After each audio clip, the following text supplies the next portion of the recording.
لمسة الصعيدي وبن شرقي حطينو، بن شرقي حطينو مغرينو وبلمسة واحدة جينا من الشبكة زيماموش.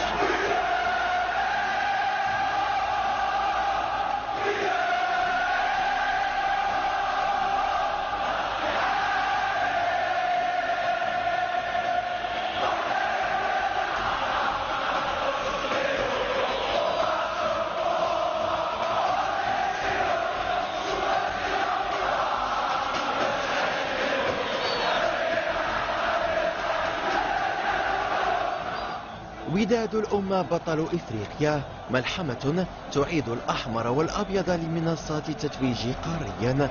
اللقب الإفريقي الكبير كان صعبا ومثيرا، مشوار شاركت خلاله فعالية الوداد بالدعم والمؤازرة ليتحقق المراد، تضحيات ومعاناة حتى وصل الوداد للمحطة النهائية الكبيرة أمام نادي القرن، لقب الأميرة السمراء في عرين الوداد وبين أحضان كامل مكوناته. ولأن الحدث يبقى مميزا للغاية، اجتمعت كافة مكونات وداد الأمة لتحتفل باللقب الغالي، حضور لنجوم سابقين ومسيرين ساهموا في تحقيق إنجازات الوداد في السابق، واحتفالية الوداد على عرش الكرة الإفريقية. عندنا واحد الحب كبير للفريق ديالنا، كيفاش بغيتينا حنا كلاعب قدام ما نحتفلوش بهذه المناسبه. يعني هاد الكاس كانت يعني واحد كان عندنا ماشي نقول لك حلم، والحمد لله تحقق. كيفاش بغيتي هذه المناسبه دوز هكاك يعني خاويه، فلذلك وماشي لاول مره يعني شحال من مناسبات، ذكرى 75 تأسيس الوداد، ذكرى 80 يعني فاش دينا البطوله رقم 18، فاش دينا البطوله رقم 19، وكنتسناو ان شاء الله ال20. هذا ماشي غريب عنا والحمد لله. والدراري كنشوفوا بزاف، علاش؟ حيت كل مره اجتماعات، كل مره يعني مناسبات، لا الجيل اللي يلعب في الستينات او السبعينات او لا شتي الجيل اللي يلعب دابا، يعني اللعابه القدام كلهم دابا كما كتشوف هنا كلهم كيتعانقوا، يعني معروفين، ماشي واحد كيقول شكون هذا ولا شكون هذا، يعني هذا هو نقطه القوه ديالنا وهذا هو اللي كنسعاو ليه. الحمد لله كما كتشوفوا في هذا الحفل، فكاين جيل ديال 76 اللي لعبوا في كاس افريقيا كمجاهد كالعربي، وكذلك الجيل ديال 92 نيبات الداودي فخر الدين بن عبيشه، وعطاو الشعله للجيل الحالي ديال 2017 اللي فاز بكاس افريقيا، واللي غادي يمثل المغرب ان شاء الله في كاس العالم للانديه، ونتمناو يشرف الكره المغربيه ان شاء الله. كما كتشوفوا فالوداد فريق عريق، وكنتمناو هذه النتائج الايجابيه في الكره المغربيه تستمر من حسن الى احسن. نجوم بل هم في نظر المغاربة أساطير، أسعدوا الشعب المغربي في الماضي القريب بتتويجات مع الوداد والمنتخب المغربي، أسماء تحتفل مع وداد الأمة بهذا الإنجاز التاريخي، لقب أول ساهمت فيه إبداعات جيل بداية التسعينات بقيادة موسى نداوة هداف الوداد التاريخي، وأسماء كحسن بن عيسى، فخر الدين رجحي، رشيد الداودي وآخرون. اللقب قبل ربع قرن تحقق بأم درمان في الخرطوم السودانية ليستحضر هذا الجيل ذكريات الماضي ويحقق لقب الأميرة السمراء. انتصار بهذه الكأس هذه يعني ما جاتش على الصدفة، لأن كنعرفوا هاد 3 سنين الوداد يعني اللي اشتغل على هذا الكأس، لأن كنعرفوا بأن الكأس الماضية ضيعها في نفس النهاية، ولهذا كان هذا الفوز هذه المرة هذه يعني بجدارة واستحقاق. فلهذا كنظن بأن هذه يعني قفزه بالنسبه للفريق الوداد. يعني ملي كنتكلم على فريق الوداد كنتكلموا على يعني الكره المغربيه عامه. On est revenu avec un nul précieux qui nous en tout cas ce nul là nous pratiquement nous obligeait à gagner à Casa pour enfin ramener cette coupe que les gens attendaient depuis 25 ans. Donc le match de retour à Casa, ça a été difficile les 15 premières minutes. Ensuite on a laissé passer l'orage et puis Cartier délivra tout un peuple, je veux dire, tout ce public lui a dit super qui était au stade pour enfin gagner cette Coupe d'Afrique que tout le monde attendait. جيل اليوم يقوده مدرب بات يعتبر أول اسم مغربي يعانق لقب دوري أبطال إفريقيا. الحسين عموتة فاز بكأس الكونفدرالية مع الفتح الرباطي لينشر إبداعاته التكتيكية مع وداد الأمة. حير المنافسين وأذاق زملائه المدربين طعم المرارة بحس تكتيكي كان من الصعب الفوز عليه. لقب كان صعبا لكن نشوة الانتصار كانت مميزة للغاية.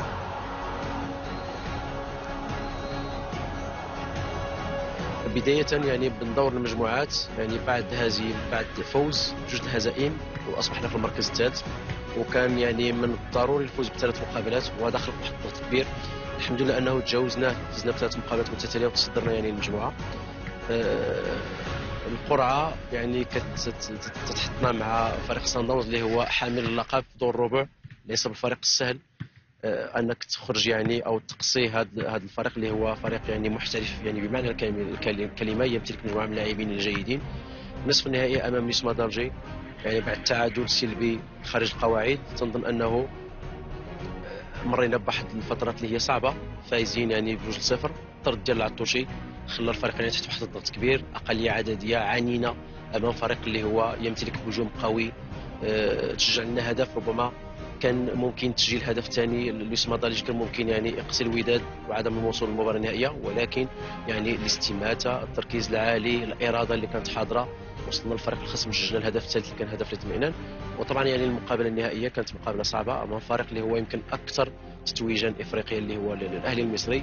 إبراهيم النقاش عميد كتيبة الوداد مقاتل في وسط الميدان، خبرة السنين الطويلة مع الأندية المغربية وضعها في خدمة وداد الأمة. النقاش في آخر سنواته الكروية يحقق اللقب الكبير والغالي. مشوار كان صعبا لإبراهيم النقاش ليعود الفريق من بعيد بعد بداية صعبة أمام أندية زاناكو الزامبي والأهلي المصري. لقينا صعوبة كبيرة ضد فرق اللي قويين، ضد زاناكو، ضد فريق الكاميروني، يعني ما كانتش مجموعة سهلة. يعني من بعد واحد 2 هزائم خارج الميدان دخل واحد الشك للفريق، الجمهور المحيط ما بقاش داير واحد الثقة كبيرة في المجموعة.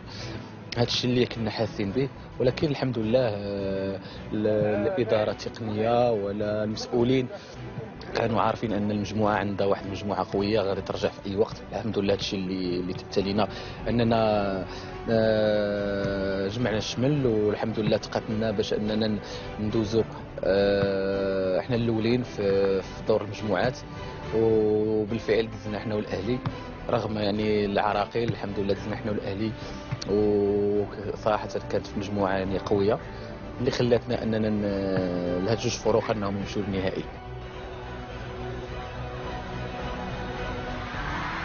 محمد أونجم اسم مميز في هجوم الوداد، صنع الفارق بإمكانياته التقنية الكبيرة وساهم في تسجيل أهداف عديدة، لكن القدر وضعه خارج حسابات مباراة النهائي في المغرب. كانت عندي واحد الفرحة أنني غنلعب فينال لاعبين كونتر الأهلي في مصر، يعني كانت عندي واحد الرغبة أنني باغي نكون مزيان ونعاون اللعابة ديالي ونفرح الجماهير الودادية، بحكم أنني يمكنني لا تصابت في الدقيقة شي 10، يعني كنت حاسس برجلي أنها مكسرة، ولكن أنا عمرني ما كداز عليا شي بليسور باش ما عرفتش راسي بالله واش مهرس ولا لا.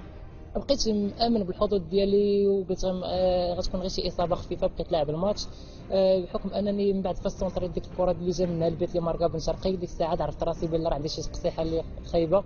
زدت موراها شي 5 دقائق وخرجت، كانت عليا يعني كنت رجعنا من مصر بنتيجة إيجابية، ولكن بالنسبة لي أنا كنت شوية محطم أنني تنقول باغي نلعب مقابلة ديال العودة في المغرب في الدار البيضاء، وبغيت نفرح الجماهير الودادية. تنقول كنت نتمنى من الله ما تكون عندي حتى شي حاجة، ولكن الحمد لله باش درت الراديو عرفت راسي عندي واحد الفراكشور صغيرة.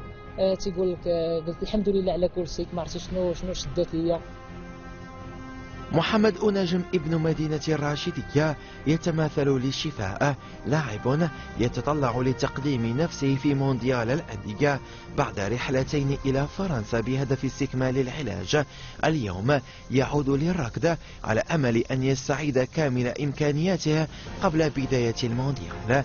لاعب يصنع الفارق، وآمال أنصار وداد الأمة أن يعود أنجم في أسرع وقت للدفاع عن حظوظ الوداد في مونديال الأندية. نتمنى ان شاء الله انني تبرى لي الرجل 100% ان شاء الله باش نكون حاضر في هذا العرض الرياضي في كاس العالم الانديه اللي اصلا نقول لك اللي ما يمكنش تلعبوا ديما، يعني تلعبوا تقدر تلعبوا مره واحده في حياتك، تقدر تلعبوا جوج مرات، تقدر ما تلعبوش في الكارير ديالك كامل، تقدر ما تلعبوش. تنتمنى ان شاء الله انا تشافى لي الرجل 100% ان شاء الله ونكون حاضر في كاس العالم في الانديه ان شاء الله. عندي واحد الرغبه انني باغي نلعبوا ان شاء الله ونكون مع الزملاء ديالي ونعاونهم، وعارف بلي راه غادي يكون واحد الاجواء وجماهير ديالنا اللي غادي تتبعنا، يعني ما تتبخل علينا لا داخل المغرب ولا خارج المغرب. كأس العالم للأندية بطولة تجمع أفضل الأندية في عالم المستدير، أبطال القارات في مواجهة مباشرة. الأنظار ستتجه صوب مواهب الوداد، ونجم وليد الكرتي، أشرف بن شرقي، إسماعيل الحداد وآخرون يتطلعون لتقديم أوراق اعتمادهم وإبراز إمكانياتهم على المستوى العالمي. فريق الوداد ربما سيحتك بعض مجموعات الأندية كبيرة من جميع أنواع القارة، مختلف المدارس. أظن أنه تشريف بالنسبة لنا، وفي نفس الوقت فهو فرصة أننا يعني الاستفادة من الاحتكاك مع هذه الأندية هذه. طبعا الوداد ممثل المغرب أول حاجة وممثل القارة، يجب صراحة أن يهتم بجميع التفاصيل، يجب أن أو يكون عنده واحد التركيز اللي هو عالي جدا، يجب يعني أخذ المقابلات يعني بجدية، وفي نفس الوقت يعني الآن أمام واحد مجموعة اللاعبين انهم الدخول في هذا السوق ديال الانتقالات الشتويه، يعني الاعين كلها ديال الانديه الكبيره اوروبيا او لا في اسيا كلها ستكون يعني منصبه على هذه المقابلات، وبالتالي تنظن انه اللاعبين ديالنا يجب ان لا يضيعوا مثل هذه المواعيد للظهور بمستوى مشرف. بطولة العالم ديال الانديه يعني الا تبرز واحد فرق اللي هيمنوا على البطولات القاريه ديالهم، حنايا كابطال افريقيا غنمشيو نبطلوا المغرب ونمثلوا افريقيا باحسن تمثيل. غادي نمشيو ابعد نقطه ان شاء الله في التظاهره هذه. لما لا نخلقوا المفاجاه بالعزيمه ديال اللاعبين وديال الجمهور وديال المسؤولين، ويعني وان شاء الله ربي غادي يوقف مع هذه المجموعه هذه باش ان شاء الله لما لا نخلقوا المفاجاه ونفوزوا بهذا الكاس هذه. مستوى فريق الوداد من بعد العصبه في ابطال افريقيا كان هناك، لان كان اراحه اللاعبين الرسميين لانهم خذوا لقاءات كثيره، كان اللاعبين اللي ما خذوش الفرصه ديالهم وكانوا غير مؤهلين في عصبه الابطال الافريقيه كان خصهم تدريجيا بعض المقابلات لاخذ الريتم اللقاءات. الحمد لله 3 انتصارات الاخيره بينت عن مستوى حقيقي ديال اللاعبين، خصوصا الانتدابات الجديده في داخل الوداد، لا محمد اولاد وكومارا والبقيه ديال اللاعبين اللي اكدوا انهم يستحقوا حمل قميص فريق الوداد البيضاوي. المشاركه في كاس العالم الانديه بحد ذاتها هذا تحدي جديد للاعبين وكذلك الاسره ديال نادي الوداد، لانها غتمثل النادي وتمثل المملكه المغربيه.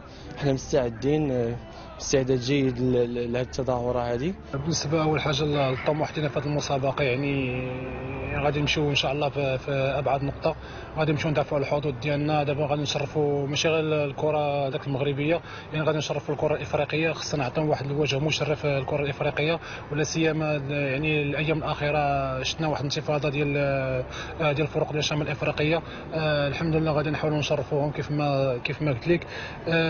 وبالنسبه للزول العربي، يعني ماشي غير الزول العربي اللي كيتمنى يلعب كاس العالم الانديه، يعني اي لاعب تيبغي يلعب يعني كاس العالم الانديه كما تعرف الجميع كاين احسن فرق في افريقيا واحسن فرق في اسيا، وفرق الكبير فريق ريال مدريد الفريق الملكي، يعني اي واحد كيتمنى يلعب ديك المسابقه باش يلعب ضد الفرق الكبيره.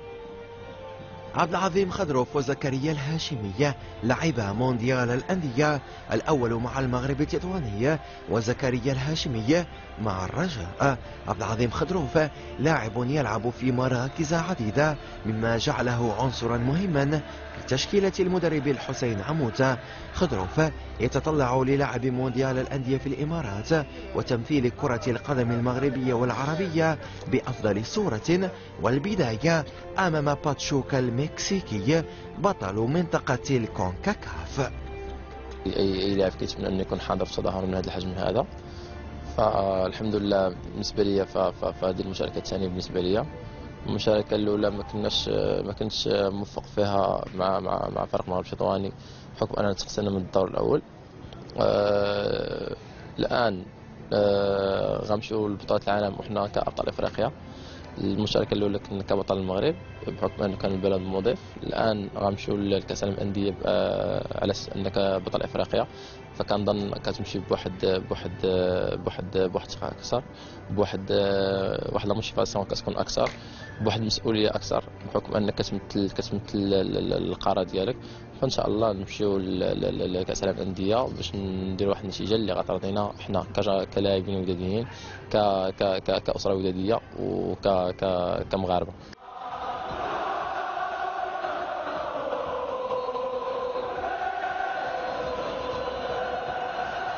أنصار الوداد والجمهور المغربي بشكل عام كان له دور هام في تحقيق اللقب الغالي. جماهير سافرت مع الوداد في إفريقيا وكانت على الموعد في المغرب. حناجر عشرات الآلاف من الجماهير في مباريات الوداد في الدار البيضاء، تشجيع اللاعبين وتأثير على المنافسين. الجماهير ساهمت في التأثير على لاعبي ميلودي سانداونز في الضربات الترجيحية، وأعادت الفريق للمنافسة رغم النقص العددي أمام اتحاد العاصمة الجزائرية. جماهير وداد الأمة ساهمت في الإنجاز وتنتظر بشغف كبير مونديال الأندية.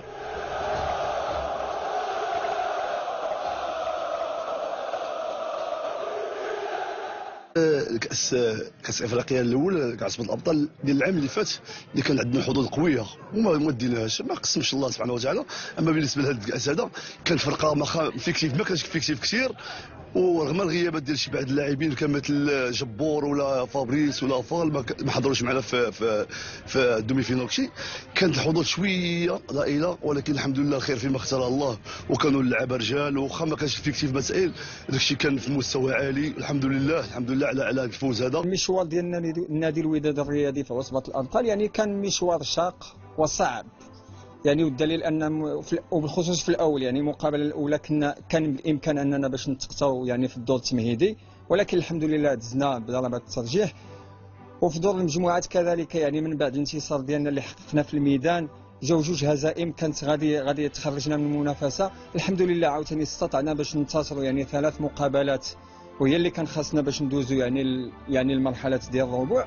والمرحله ديال الربع عاوتاني واجهنا واحد الفريق يعني قوي، هو حامل اللقب، ولكن الحمد لله يعني الاداء ديال اللاعبين والفريق غادي في تحسن، واستطعنا باش ندوزوا يعني للدومي فينال، واللي واجهنا فيه واحد الفريق عربي يعني فريق مشاكس وصعيب، ولكن الحمد لله عاوتاني حققنا نتيجه ايجابيه يعني خارج الميدان اللي جعلتنا باش نلعبوا هنايا مقابله بكل اريحيه، والحمد لله استطعنا باش نفوزوا. ومن بعد يعني غتجي مقابله ديال الحاسم الا وهو المقابله ديال النادي يعني مع الاهلي، وكانت مقابله صعيبه، ولكن الحمد لله يعني فريق نادي الوداد الرياضي يعني بحكم يعني تراكم مجموعه من المقابلات في هذه السنين الاخيره في عصبه الابطال يعني حصل واحد التجربه كبيره اللي خولاتو باش ياخذ واحد المقابله يعني قويه خارج الميدان، والحمد لله حقق واحد النتيجه ايجابيه اللي جعلته باش يلعب عاوتاني مقابله ديال يعني مقابل النهايه هنايا في كازابلانكا اللي استطاع باش يعني حسم اللقب لصالحه يعني بالدعم ديال الجماهير الكبيره وبالدعم ديال جميع يعني الجمهور ديال نادي الوداد الرياضي في العالم كامل. فريق الوداد البيضاوي شفنا الباركور ديالو في كوب دافريك كان تبارك الله لعبوا مزيان، وكنا نيسنا خسرنا جوج ماتشات في مجموعات مع الاهلي ومع زاناكو، وبفضل ضربنا الاهلي المصري زنا الربع النهايه، زنا بضربه الجزاء مع سان داونز، والحمد لله لعبنا دوي فينا زوين مع اتحاد العاصمه، تعادلنا لهي 0-0 ربحناهم 2-1، خرجنا على الطوشي بحمراء وكافحنا والحمد لله ربحناهم 3-1 عن جدارة واستحقاق. والسي عمود تبارك الله دار خدمته. اي فرقه كتاخذ اللقب ما كيكونش المشوار ديالها ساهل، بحكم ان الماتش الاول نقدروا نقولوا هو اصعب ماتش داز عند الوداد، ربحنا ب1-0 بزز، مشينا للكابون تعادلنا، دزنا بضربات الجزاء، والحمد لله كانت هذيك ممكن نقولوا هي البدايه. دخلنا لدور المجموعات على اساس اننا نرتبوا الاوراق ديالنا وكذا، وربحنا الماتش الاول.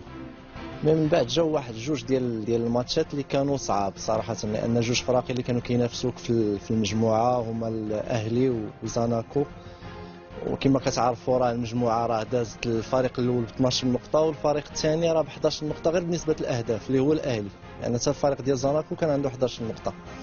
والحمد لله يعني تجاوزنا ديك المرحله وربحنا 3 ديال الماتشات متابعين. غادي ندوزو الماتش ديال الربع اللي ما غنتلاقاوش مع واحد الفريق اللي هو ساهل، الفريق اللي كان خدا اللقب العام اللي فات، وخسرنا بواحد في الميدان ديالو، ورجعنا عاوتاني ب1-0، عشنا نفس الاجواء اللي عشناها في الماتش الاول كونتر مونانا، بينانتيات عاوتاني، وما نعاودش لكم كيفاش كيكونوا داك البينانتيات بالنسبه للجمهور. الماتش الثاني ديال العاصمه اتحاد العاصمه حتى هو واخا جبنا 0-0 من الجزائر، كلشي كان كيقول بان الماتش غادي يكون ساهل وهادي، والحمد لله في الاول ديالو راه كان ساهل، ملي كنا رابحين 2-0. من بعد الطرد ديال العطوشي كلشي كان ممكن بالنسبه لفريق اتحاد العاصمه، لانهم كانوا غادي يرجعوا في الماتش، والحمد لله يعني بفضل الله عز وجل وبفضل اللعابه والجمهور وكذا تماركا واحد البيت في الدقيقه 90 ولا الدقيقه 91، الحمد لله دزنا به الفينال. والفينال يعني صراحه الدراري كانوا رجال. فرصة لاعب مونديال الأندية لا تأتي كل سنة. الإعلام المغربي يضع آمالا كبيرة في فريق الوداد لتحقيق متمنيات الشعب المغربي. الوداد بحمولة تاريخية ووطنية كبيرة. الإعلام الرياضي يستعد لدعم وداد الأمة في المحطة العالمية المرتقبة. الرجاء وصل للنهائي بالمغرب قبل 4 سنوات، والوداد بنفس الطموح والرغبة للدفاع عن الكرة المغربية والعربية رغم صعوبة التحدي. بغريبة على الوداد، كبرياء الوداد أنه دائما أنا أعود إلى التاريخ، الوداد سبق وأن واجه فرق عالمية مثل برشلونة مثل ليفربول والبقية طويلة، ولكن نحمل في نفوسنا العديد أو الكثير من الآمال بأن نشرف الكرة الوطنية. وشعار الوداد هناك بالإمارات العربية المتحدة. نادي الوداد الرياضي وضع ثقته في مدرب مغربي، وهو حقق هذه الكأس الغالية، مدرب مغربي الذي حطم العديد من الأرقام، آخرها أنه أول مدرب مغربي يحصل على عصبة الأبطال الإفريقية. هذا يشرفنا ويزيد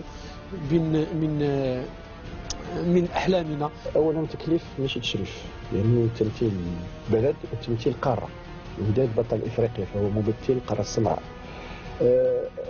اعتبار أنه القرعة كانت يعني قرعة متكافئة، لأن فريق باكشوكا يمكن هو بطل امريكا الشماليه ومنطقه الكونكاكاف، كي عنده لاعبين مهمين بحال كيسوكي هوندا لاعب ياباني اللي جاور نادي ميلان، ولكن يعني مثل هذه المباريات يعني تلعب في جزئيات بسيطه، واهم شيء هو لعب هذه المباريات بدون مركب نقص. ما قدمه فريق الرجاء البيضاوي رفع العارضه نوعا ما، رفع المستوى.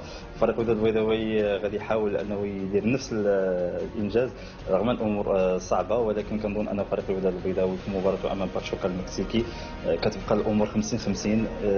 فريق الوداد البيضاوي لا امل الامكانيات ديالو فيقدر يتجاوز الفريق المكسيكي ويتاهل لمباراه نصف النهائي، وكتبقى مباراه نصف النهائي ما غادي تكونش امام ريال مدريد، غادي تكون امام بطل كوبا ليبرتادوريس. كنظن انه الحظوظ فريق الوداد البيضاوي لا امن بالقدرات ديالو الامكانيات ديالو، كنظن انه يحقق نتيجه جيده، وكتبقى فقط انك تاهل كبطل افريقيا وتشارك في هذه البطوله كبطل افريقيا، فهو انجاز مهم فريق الوداد. مشاركه فريق الوداد الرياضي في الموندياليتو بالامارات لا اظن انه سيكون مسارا مخيبا لامال جماهير الفريق، بحكم ان المجموعات التي يلعب بها المدرب حسين عموته تصر على تقديم صوره مميزه للكره المغربيه، ولا ادل على ذلك ان فوز فريق الوداد باخر لقب ونادي العرب في الملتقى الاخير لارب فيست سيخوله الاصرار وبالتالي تحقيق انجاز على غرار ما حققته الفرق العربيه المشاركه قبله في المونديال. لقب جديد ينضاف لخزائن الوداد، ألقاب وألقاب، والأحمر والأبيض يبقى في القمة. وداد الأمة يستعد لتمثيل الأمة في مونديال الأندية، تاريخ حافل بالإنجازات وحاضر يشهد التتويج باللقب القاري وتطلعات لمستقبل كبير. البقاء في القمة وفي الواقع أصعب من الوصول إليها. الوداد انطلق من قلب المدينة القديمة في الدار البيضاء ليصل لقلوب المغاربة، والحكاية ستتواصل مع الأجيال القادمة.